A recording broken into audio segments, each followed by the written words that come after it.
بسم اللہ الرحمن الرحیم۔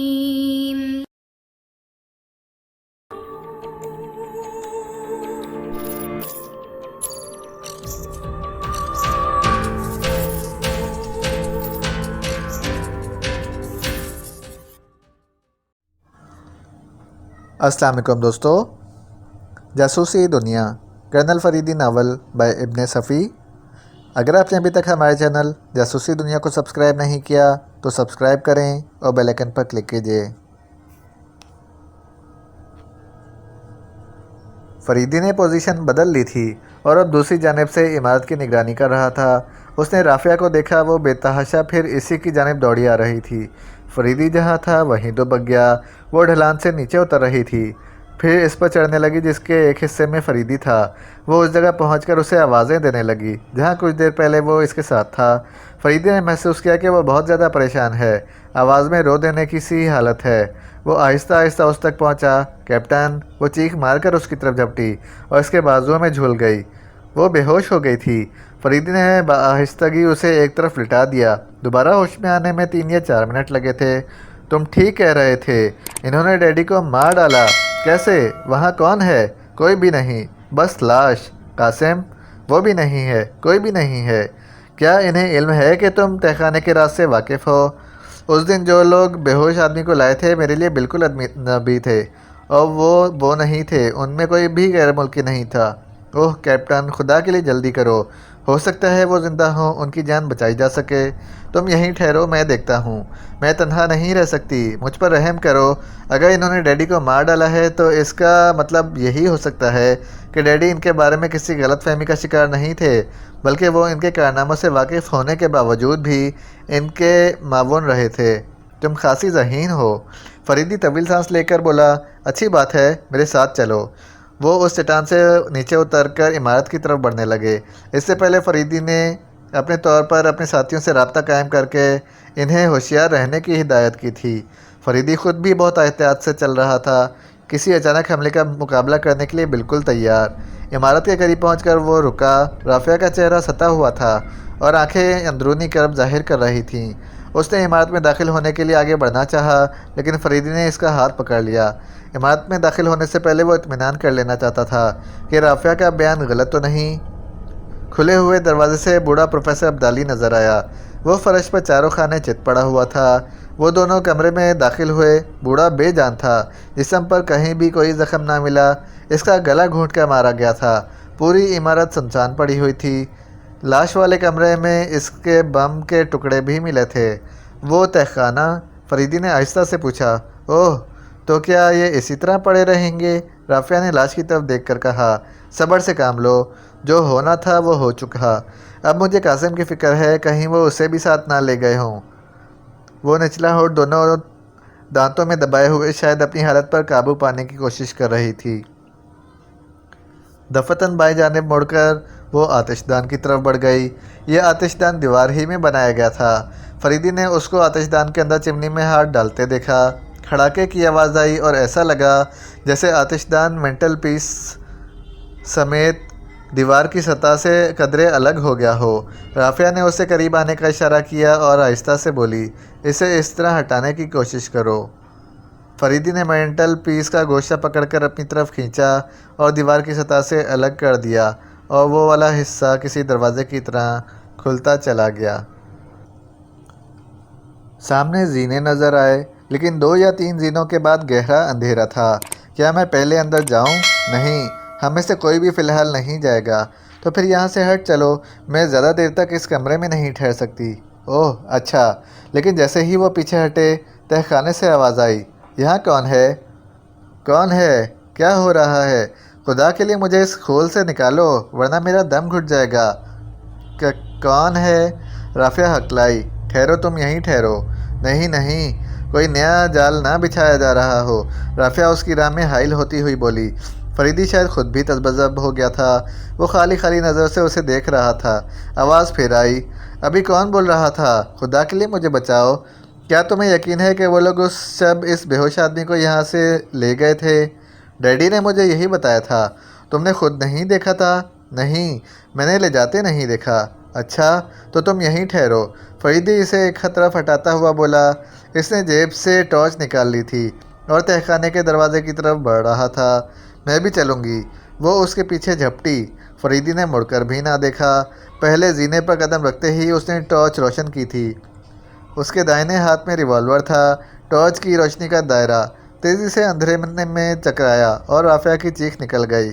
آخری زینے سے ذرا ہٹ کر کوئی آدمی سرتا پا سفید پٹیوں سے ڈھکا کھڑا تھا۔ چہرے کی بینڈیج کی گئی تھی کہ کوئی حصہ کھلا نہیں رہ گیا تھا۔ کون ہے؟ کون ہے؟ اس آدمی نے گھوٹی گھوٹی سی آواز میں کہا۔ ایک بار پھر روشنی کا دائرہ اس پر سے ہٹ کر تہخانے کے دوسرے حصے میں چکرایا۔ بچاؤ، مجھے بچاؤ، میں اس خول سے کیسے نکلوں؟ اس آدمی کی آواز پھر سنائی دی۔ تم کون ہو؟ فریدی نے گنجیلی آواز میں پوچھا۔ یہ تو میں نہیں جانتا کہ میں کون ہوں، لیکن اس اندھیرے سے نکلنے کا حق رکھتا ہوں۔ بالآخر وہ ایک زینہ طے کرتے ہوئے تہخانے کے فرش تک جا پہنچے۔ سامنے ایک قدیم مصری طرز کا ایک تابوت دکھائی دیا جس کا ڈھکن ہٹا ہوا تھا۔ بالکل ایسا ہی معلوم ہوتا تھا جیسے وہ آدمی ابھی ابھی اس تابوت ہی سے برآمد ہوا ہو۔ فریدی نے سب سے پہلے اس کے چہرے اور سر کی پٹیاں کھولیں۔ اوہ واجد! اس کی زبان سے بے ساختہ نکلا۔ واجد حیرت سے آنکھیں پھاڑے اسے دیکھے جا رہا تھا، لیکن ایسا لگتا تھا جیسے وہ اسے کسی دوسری دنیا کی مخلوق سمجھ رہا ہو۔ کیا بات ہے؟ تم کیا دیکھ رہے ہو؟ وہ کچھ نہ بولا۔ ٹارچ اب رافعہ کے ہاتھ میں تھی۔ وہ آہستہ سے بولی، یہ تو وہی بے ہوش آدمی ہے۔ کیا پہلے بھی اسی طرح پٹیوں سے ڈھکا ہوا تھا؟ نہیں۔ اچھا تو اسے اب اوپر لے چلنا چاہیے، فریدی نے کہا۔ یہ ہے کون؟ فریدی کچھ نہ بولا۔ رافعہ واجد کو گھورے جا رہی تھی۔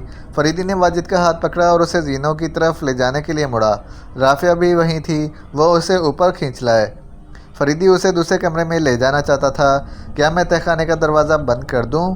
اور فریدی کا جواب اس بات میں سن کر وہ تہخانے کی طرف بڑھ گئی۔ دوسرے کمرے میں پہنچ کر فریدی نے واجد کو ایک آرام دہ کرسی پر بٹھا دیا۔ وہ اب بھی اسے آنکھیں پھاڑے پھاڑے دیکھے جا رہا تھا۔ ٹھیک آدھے گھنٹے بعد حمید اور ریما موٹل سے باہر نکلے تھے اور حمید کا دل چاہا تھا کہ وہ سر پیٹ ڈالے، کیونکہ وہ اسپورٹس کار غائب تھی جس پر وہ یہاں تک آئے تھے۔ وہ ریما پر چڑھ دوڑا، بالکل آپے سے باہر ہو گیا۔ ہوش کی دعا کرو، اس میں میرا کیا قصور ہے؟ تم جانتی تھیں کہ وہ گاڑی لے بھاگیں گے۔ میرا خیال ہے کہ گاڑی تمہاری عقل بھی لے گئی۔ وہ اٹھلا کر ہنسی۔ میں مذاق کے موڈ میں نہیں ہوں، سمجھی؟ حمید آنکھیں نکال کر بولا۔ کیا یہاں جھگڑا کرو گے؟ جہنم میں جاؤ، حمید کہتا ہوا پھر موٹل کی طرف جھپٹا۔ ارے ارے، اب کیا کرنے جا رہے ہو؟ لیکن اس نے مڑ کر دیکھنے کی بھی زحمت گوارا نہ کی، سیدھا کاؤنٹر کی طرف آیا۔ یہاں وہی لہم شہم غیر ملکی عورت بھی موجود تھی۔ حمید نے اس کی طرف توجہ دیے بغیر کاؤنٹر کلرک سے کہا، فی الحال انہوں نے سفر جاری رکھنے کا ارادہ ترک کر دیا ہے، لہٰذا انہیں وہ کمرہ دوبارہ دے دیا جائے۔ اب یہ ناممکن ہے جناب، کاؤنٹر کلرک نے جواب دیا۔ ہمارے پاس وہی ایک کمرہ تھا جسے یہ خاتون حاصل کر چکی ہیں۔ اتنی جلدی؟ جی ہاں، یہاں تو یہ ہوتا ہی رہتا ہے۔ اتنے میں ریما بھی قریب آ پہنچی۔ حمید نے اسے بتایا کہ اب تو کوئی کمرہ بھی نہیں مل سکتا۔ ریما نے کاؤنٹر کلرک کی طرف دیکھا اور وہ اسے تفصیل سے بتانے لگا کہ اس موٹل کے ایک کمرے ایک گھنٹے کے لیے بھی خالی نہیں رہ پاتے۔ لیکن اب ہم کیا کریں؟ حمید کرایا۔ میں کیا عرض کر سکتا ہوں جناب؟ آخر اس عورت کو ان کی گفتگو میں دخل انداز ہونا پڑا۔ اس نے کہا، اگر یہ واپس لینا چاہتے ہیں تو دے دو، ہم بدستور انہی کمروں میں رہ لیں گے جو ہمیں پہلے مل چکے ہیں۔ میں آپ کا بہت مشکور ہوں محترمہ، حمید بڑے ادب سے بولا۔ کوئی بات نہیں، میرا مقولہ ہے کہ زیادہ سے زیادہ دوست بناؤ، خواہ سب کچھ گنوا دینا پڑے۔ لہم شہم عورت ہنس کر بولی، میں ہمیشہ آپ کی دوستی پر فخر کروں گا۔ حمید نے مسافے کے لیے ہاتھ بڑھاتے ہوئے کہا، جسے بڑی گرم جوشی سے قبول کیا گیا۔ میں لیری کراس ہوں۔ میں ڈاکٹر زیٹو۔ حمید نے بھی جواباً مزید دانت نکالے، مزید یوں کہ اس میک اپ میں دانت تو دکھائی ہی دیتے تھے، لیکن اس نے واضح طور پر محسوس کیا کہ اس کی جلد سخت تھی۔ اگر وہ عورت نہ ہوتی تو اس نے اس مسافے کے بعد اپنا منہ ضرور سہلایا ہوتا۔ امید ہے کہ ہم بھی دوبارہ بھی ملیں گے، لیری کراس نے کہا اور رہائشی کمروں کی طرف چلی گئی۔ کاؤنٹر کلرک سے کمرے کی کنجی لے کر وہ بھی کاؤنٹر کے پاس سے ہٹ آئے۔ یہ کیا حرکت تھی؟ حرکت؟ ارے اسے مسافہ کر لینے کے بعد حرکت کے قابل کہاں رہا ہوں میں؟ فضول باتیں نہ کرو، تمہیں اس سے گفتگو نہ کرنی چاہیے تھی۔ لیری کراس اور لیک راس، اس میں زیادہ فرق تو نہیں ہے؟ خاموش، وہ دانت پیس کر آہستہ سے بولی۔ یہ نام دوبارہ زبان پر نہ لانا، ورنہ اپنے ساتھ میری بھی گردن کٹواؤ گے۔ میرا دل تو چاہتا ہے کہ میں بھی اس تنظیم میں شریک ہو جاؤں۔ میں کہتی ہوں خاموش رہو۔ سنو، دفتن حمید چونک کر بولا، کیا میں کاؤنٹر کلرک کو بتا دوں کہ میری گاڑی غائب ہو گئی ہے؟ ریما اسے اس انداز میں دیکھتی رہی جیسے اس کا دماغ چل گیا ہو، پھر آہستہ سے بولی، جو دل چاہتا ہے کرو، میں نہیں جانتی، لیکن ٹھہرو، یہ ایک احمقانہ حرکت ہوگی۔ نہیں، تمہیں پہلے ہی کہنا چاہیے تھا حمید، محتاط رہو، اگر انہیں ساز باز کا شبہ بھی ہو گیا تو ہم دوسرے لمحے میں زندہ بھی نہ رہیں گے۔ حمید کچھ نہ بولا، گاڑی کا اس طرح ہاتھ سے نکل جانا اس سے گراں گزرا تھا۔ اس کے پاس کوئی ایسا ذریعہ بھی نہیں تھا جو بلیک فورس یا فریدی سے رابطہ قائم کرنے کا باعث بن سکتا۔ اس کا چھوٹا ٹرانسمیٹر تو اسی جیپ میں رہ گیا تھا جو اکرام کے موٹیل سے اڑا لی گئی تھی۔ ریما اسے گھورے جا رہی تھی۔ دفتن حمید بولا، تمہارا رول مشتبہ ہوتا جا رہا ہے۔ وہ کس طرح پیارے کیپٹن؟ مجھے پیارا ویارا مت کہو، اس وقت تمہاری صورت زہر لگ رہی ہے۔ آخر اس خفگی کی وجہ میں احمق نہیں ہوں۔ نہ ہوگے، لیکن میں خفگی کی وجہ ضرور معلوم کروں گی۔ وجہ میں اس موٹی عورت کو بتاؤں گا۔ تمہارا کوئی بھی غیر ذمہ دارانہ اقدام تمہیں موت ہی کی طرف لے جائے گا۔ حمید پائپ میں تمباکو بھرنے لگا۔ ریما کی آنکھوں میں گہری تشویش کے آثار تھے۔ کچھ دیر بعد اس نے کہا، شاید تم سمجھتے ہو کہ گاڑی کے غائب ہو جانے کا علم مجھے پہلے سے تھا۔ ہاں، میں یہی سمجھتا ہوں۔ تو سمجھا کرو۔ ریما کو بھی بالآخر طیش آ گیا اور وہ اس سے دور جا بیٹھی۔ Larry cross. حمید نے سرداب بھری۔ اتنے میں کسی نے دروازے پر دستک دی اور حمید سے اجازت مل جانے کے بعد وہ دروازہ کھولا۔ یہ لیری کراس تھی۔ اوہ، خوش آمدید مادام لیری کراس۔ حمید اٹھ کر اس کا استقبال کرتا ہوا بولا، سخت بوریت محسوس کر رہی ہوں۔ میرے ساتھ کوئی مقامی آدمی نہیں ہے جس سے یہاں کے متعلق زیادہ سے زیادہ معلومات حاصل کر سکوں۔ کیا ریگم بالا جا رہی ہو؟ ہاں، مجھے قدیم مسمیات سے عشق ہے۔ گوتم کی تصویر تو میرے دل پر نقش ہے۔ کیسی آسودہ سی معصوم مسکراہٹ پائی جاتی ہے ہونٹوں پر، کتنا سکون ہے چہرے پر، مگر جسم پر گوشت زیادہ نہیں ہے۔ حمید نے سنجیدگی سے کہا۔ لیری نے چھت اڑا دینے والے کہکہے سے اس جملے کا استقبال کیا تھا۔ مجھے اپنے تن و توش پر شرم نہیں آتی، اچھے دوست۔ برا نہ ماننا، میں اس لڑکی کو جلا رہا تھا، حمید نے ریما کی طرف اشارہ کر کے کہا، اور وہ اس طرح چونک کر اسے دیکھنے لگی جیسے پہلے اس کی موجودگی کا احساس ہی نہ رہا ہو۔ اوہ، مجھے افسوس ہے مسٹر زیٹو، لیری ندامت آمیز لہجے میں بولی۔ ابھی ہم کورٹ شپ کر رہے ہیں، شادی نہیں ہوئی۔ حمید بولا، تم جیسے بیوقوف آدمی سے میں ہرگز شادی نہ کروں گی۔ ریما نے جھنجھلاہٹ کا مظاہرہ کیا۔ ارے ارے، لیری بولی، ایسی بھی کیا خفگی، بعض لوگوں کو چڑھانے میں لطف آتا ہے۔ تم نہیں سمجھتی، یہ ایک لاپرواہ اور بیوقوف آدمی ہے۔ کوئی ہماری گاڑی لے اڑا ہے اور اس شخص نے اس کا ذکر کاؤنٹر کلرک تک سے نہیں کیا۔ نہیں، لیری کے چہرے میں حیرت تھی۔ یقین کرو، تمہیں رپورٹ کرنی چاہیے، لیری نے حمید سے کہا۔ جب میں جانتا ہوں کہ اس رپورٹ سے کوئی فائدہ نہ ہوگا تو پھر اپنی انرجی کیوں ضائع کروں؟ یہ کیا بات ہوئی؟ آئے دن یہاں ایسی وارداتیں ہوتی رہتی ہیں، کوئی پرسان حال نہیں۔ کیا تم بہت دولت مند آدمی ہو؟ کچھ بھی ہو، احمق احمق ہی کہلائے گا، دولت مندی سے کوئی فرق نہیں پڑتا، ریما نے غصیلے لہجے میں کہا۔